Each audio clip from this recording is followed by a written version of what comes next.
been 4 years since the last Watch Dogs came out.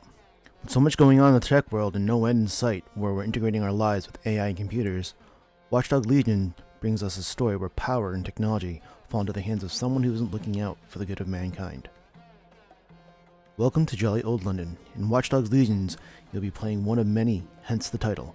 This time around, you'll find out, recruit, and play as any NPC in the world. Each NPC will have a different skill set to bring to the table, whether it be a uniformed police officer, a construction worker, or even just your average anarchist that stands on the streets with a megaphone screaming about the tyranny of the government and police in London. Although you don't need to recruit a ton of characters, it is seriously helpful, and especially if you're playing in permadeath mode. Depending on the situation you get in for your missions, the game gives you the option to go full stealth and be sneaky beaky, or go in full Terminator mode and put bullets or taser rounds into everyone.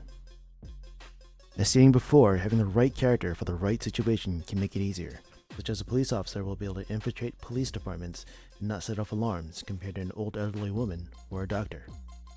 Because there's no main protagonist, there isn't a single character that you can dump all your tech points and experience into.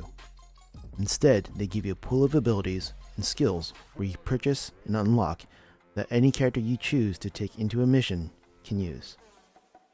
Surprisingly, Ubisoft's decision to have character development play this way makes the game feel incredibly balanced.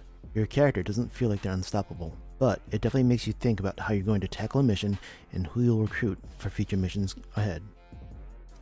There's plenty to do in game that isn't story based. Side missions, side stories, mini-games, playing darts, drinking at a pub.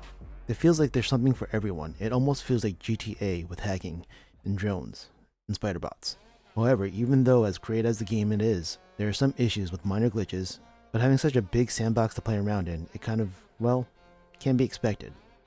I can admit, Watch Dogs Legion is a fun game to play, and the reason being it blends a lot of the old games in the Ubisoft library.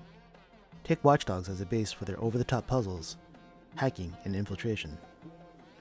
Add in a little bit of the Division, augmented reality reconstruction, and gunplay. Add a little bit of the repetitive mission play like Assassin's Creed. And add in a little bit of futuristic narrative and give it a ton of personalities for comic relief to spice it up. I think that's what Watch Dogs Legion becomes. Sadly, there is no online co-op yet, but expect Ubisoft to put out an update in December. I look forward to seeing how they're going to integrate multiplayer aspect of Watch Dogs Legion. Just hope it's not a PvP aspect where you hack and fight other people, but more of an intricate mix where objectives and puzzles need to be completed together as a team. Like similar to what you see in the movies, where two people have to turn two keys in separate rooms at the exact same time to disarm a nuke or something. I'm excited to see where they'll take the franchise and what their future updates will bring to the table. This is Rob from Level 1 News. Take care.